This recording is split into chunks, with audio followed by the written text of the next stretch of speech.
5 simple questions. That's all it takes. Let me show you how.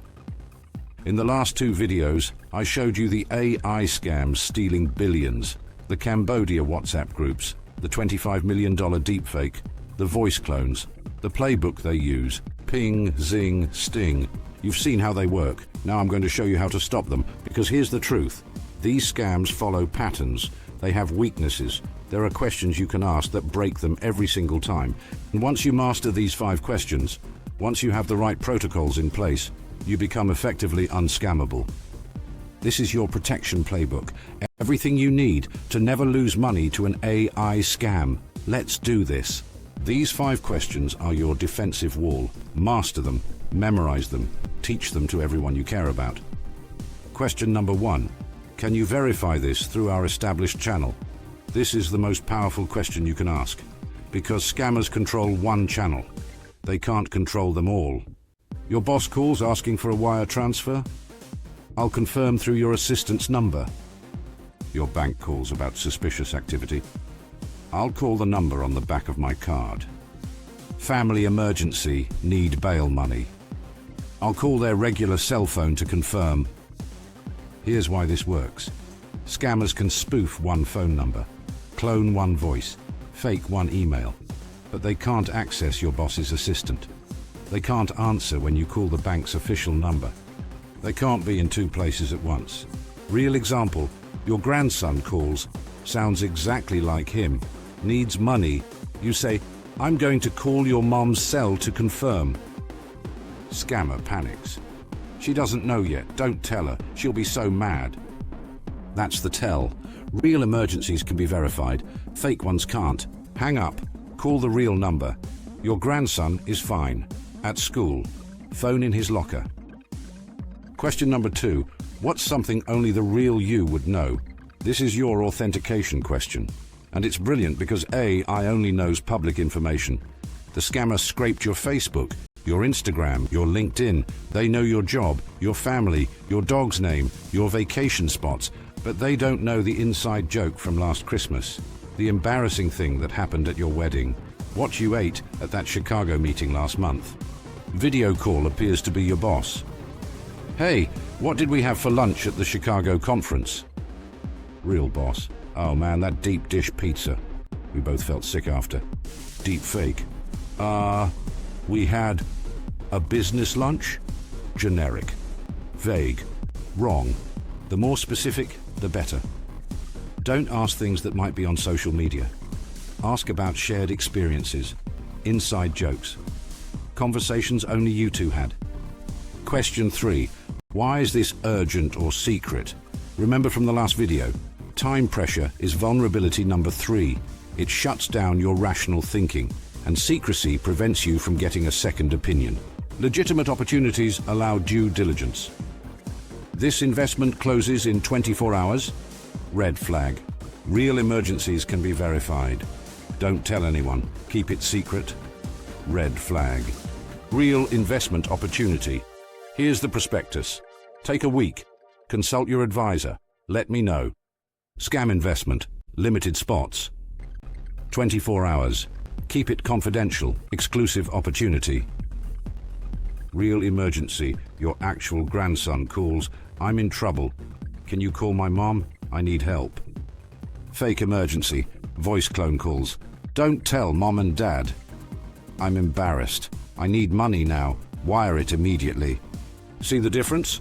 Real problems can be shared. Fake ones demand isolation. Question 4. Can I involve my financial advisor, my lawyer, my accountant? Legitimate investments encourage professional review.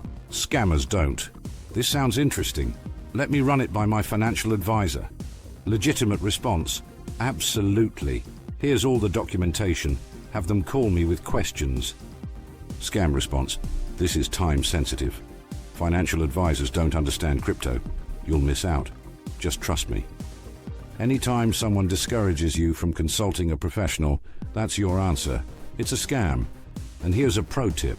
You don't even need to have a financial advisor. Just saying "I need to check with my advisor" is often enough to make scammers disappear, because professionals spot scams instantly. and scammers know it. Question 5. Let me think about it overnight. This is the simplest and most powerful protection you have. Sleep on any financial decision. Every legitimate opportunity exists tomorrow. Every scam requires you to act right now. I don't make financial decisions without sleeping on it. I'll let you know tomorrow. Legitimate response. Of course. Take your time. Call me when you're ready. Scam response. But this closes tonight. The opportunity will be gone. You'll regret this. Here's what happens overnight. You talk to your spouse, your kids, your friends. You Google the company. You think with a clear head. You realize it doesn't make sense. And if it's a real emergency, if your grandson is actually in jail, he'll still be there in the morning. You can verify it then. One night won't matter. But if it's a scam, the scammer moves on. Too much risk, you'll figure it out. They need you to act now while you're emotional, while your defenses are down. Give yourself time. Always. Let's recap. 5 questions that break any AI scam. 1. Can you verify this through our established channel? 2. What's something only the real you would know? 3. Why is this urgent or secret? 4. Can I involve my financial advisor or lawyer? 5. Let me think about it overnight. Memorize these, write them down, print them out, put them on your fridge, teach them to your parents, your grandparents, your kids. These 5 questions are your shield, and they work against every scam, every single one. But questions alone aren't enough. You need technical protection too. Let's set that up. Now we're going to build your technical defense system. 7 steps. Each one closes a door scammers need to get to you. Step 1. Use AI to fight AI. You receive a suspicious message? Don't trust your gut. Ask ChatGPT. Copy the message. Paste it into ChatGPT. Ask, is this a scam? ChatGPT will analyze it, identify red flags, explain the tactics. And in the OpenAI report, they found ChatGPT correctly identifies scams and advises proper safety measures. It's free. It takes 30 seconds, and it works. Step 2. Enable 2-factor authentication everywhere. Banking, email, social media, everything. But not SMS-based. Scammers can intercept text messages, use authenticator apps, Google Authenticator, Microsoft Authenticator, Authy. Yes, it's annoying. Yes, it adds an extra step. And yes, it will save you from losing everything. If someone gets your password, they still can't get in without the second factor, and scammers almost never have that. Step 3. Create duress words with your family. This is a secret code word that only family members know, not posted on social media, not written in photos, just memorized and shared privately. Let's say your family code word is pineapple. Your grandchild calls claiming an emergency. Sounds exactly like them. Voice is perfect. Knows family details. Grandma asks, what's the fruit? Real grandchild, pineapple. Voice clone scammer. What? Grandma, this is serious. I don't have time for... Hang up. It's not them. Change your code word every 6 months, or immediately if it's ever used in a real emergency. This is simple, free, and it defeats voice cloning completely. Step 4. Never verify through the same channel. Voice call asks for something, verify with text or video. Email asks for something, verify with phone call to known number. Text asks for something, verify in person or video call. Scammers control one channel. They can't control them all. Cross-channel verification breaks the illusion every time. Step 5. Lock down your social media.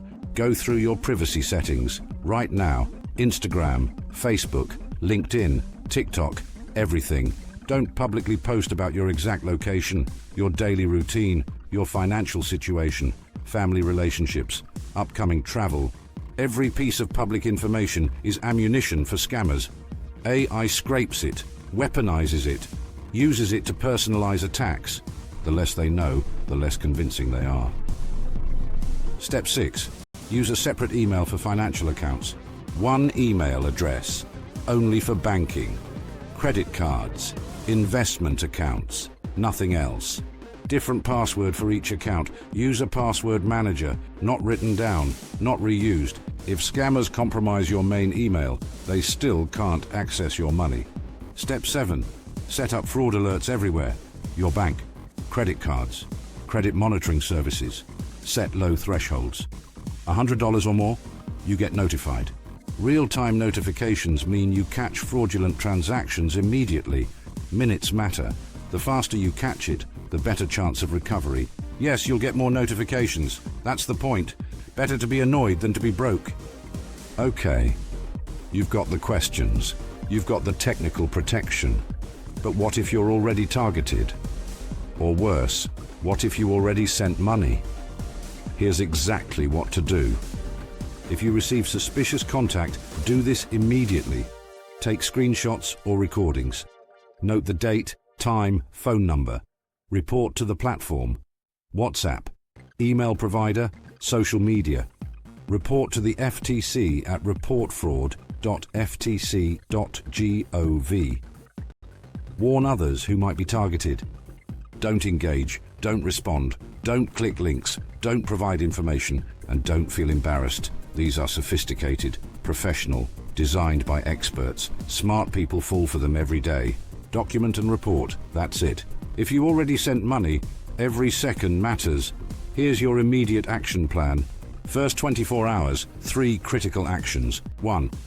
Contact your bank or credit card immediately. Request a chargeback. Freeze accounts. File fraud report. 2. Contact the receiving platform. Venmo, Zelle, PayPal, wire service, report fraud, request reversal. They might not help, but try anyway. 3. File a police report. Local police, FBI 3 at ic3.gov. Document everything. You need this for insurance and bank disputes. Then notify credit bureaus. Place fraud alert. Consider credit freeze. Monitor for identity theft. I'm not going to sugarcoat this. Recovery is hard. Success rates are low. But fast action gives you the best chance. If you provided personal information without sending money, you're in damage control mode. Change all passwords. Start with financial accounts, then email, then everything else. Enable two-factor authentication on everything. Monitor credit reports, annualcreditreport.com. Check for new accounts. Dispute unauthorized activity. Consider a credit freeze. Contact all 3 bureaus. It's free, reversible, but prevents new accounts from being opened. Better to overreact and be safe than to underreact and get drained later. You're protected now. But what about the people you care about? The people who don't watch videos like this? Let's fix that. For elderly parents and grandparents, you need to have the talk. Not easy, but necessary. Set up protections at their bank. Add yourself as a trusted contact. Require approval for large transfers. Set spending limits. Then sit down and explain. Without scaring them. Without making them feel stupid. Just inform them. Here's a script you can use. Mom, scammers can now clone voices perfectly. If anyone calls claiming to be your grandkid in an emergency, we have a code word. The word is blank. If they don't know it, hang up and call me immediately. Practice with them. Role-play scenarios. Make them comfortable with the questions, with the code word, with calling you before acting. And most importantly, create a judgment-free zone. Tell them, if you ever think you might have been scammed, call me immediately. No judgment, no lectures. We'll handle it together. Because fear of embarrassment is why people don't report, why they don't ask for help, why they lose everything. For teenagers, different approach. They think they're invincible, too smart to fall for scams. Warn them about fake job offers. TikTok recruiter scams. Easy money cryptocurrency schemes. Romance scams on dating apps. Teach them the red flags. Real jobs don't require upfront payment. Real relationships eventually move to in-person. Real investments aren't guaranteed. Real opportunities don't require secrecy and create the same judgment-free zone. If something feels off, ask me. No judgment. I'd rather hear about it than have you figure it out the hard way. For businesses, you need formal protocols, written down, enforced, no exceptions. CEO fraud protocol. Any wire transfer over $10,000 requires three things. 1. Written request via email. 2. Verbal confirmation via phone call to known number. 3. Second approval from CFO. And for truly large transfers, add a 24-hour waiting period, unless it's a genuine emergency, which requires CEO plus CFO plus board member approval. Yes, this slows things down. That's the point. Scams rely on speed. Friction is your friend. Train your finance staff. Regular drills. Practice scenarios. Make them comfortable questioning authority when something feels off, because the $25 million Hong Kong deepfake proves it. Video calls can't be trusted. You need multiple verification channels. All right, we've covered a lot. 5 questions, 7 technical steps, what to do if targeted, how to protect others. But let me give you something simpler. Something you can remember in the moment when someone's trying to scam you. The 5-second rule. Anyone asks for money? Stop. Verify through established channel. Always. Sleep on financial decisions. Required. Consult others. Mandatory. If pressured or scared. Red flag. 5 things. 5 seconds to remember. Between you and losing everything. Stop. Verify, sleep, consult, question pressure. That's it. That's your armor. Let's bring this home. 3 videos, 3 parts of the puzzle. Part 1 showed you the scams, the real cases, the Cambodia WhatsApp groups, the $25 million deepfake, the voice clones, the scary scenarios coming. Part 2 showed you the playbook, ping, zing, sting, the psychology, the technology, the vulnerabilities they exploit. And Part 3, this video, gave you the protection playbook, the 5 questions, the technical steps, the action plan, everything you need. You now know more than 99% of potential victims. You have the knowledge, the tools, the protocols. But knowledge only protects you if you use it. So here's what I need you to do, right now, today. Do 3 things. 1. Share this video series with vulnerable people in your life, your parents, your grandparents, your teenagers. Don't just send the link. Watch it with them, discuss it, make sure they understand. 2. Set up your technical protections. 2-factor authentication, code words, fraud alerts. Don't put it off. Do it today. 3. Have the conversations with your elderly parents about the code word, with your teenagers about fake job offers, with your company's finance team about CEO fraud protocols. The scammers are professional, the technology is sophisticated, the attacks are personalized, but now you're ready. You see them coming, you recognize the patterns, you know the questions to ask. In the description below, I've included downloadable resources, the 5-question cheat sheet, the family code word template, the emergency response checklist, all free. Print them, share them, use them. The scams are real. They're happening right now. They're getting more sophisticated every day. But you now have something more powerful than any scam. You have knowledge, understanding, and a plan. The scammers counted on you not knowing this. They counted on you being unprepared. They counted on you thinking, it could never happen to me. They were wrong. You are unscammable.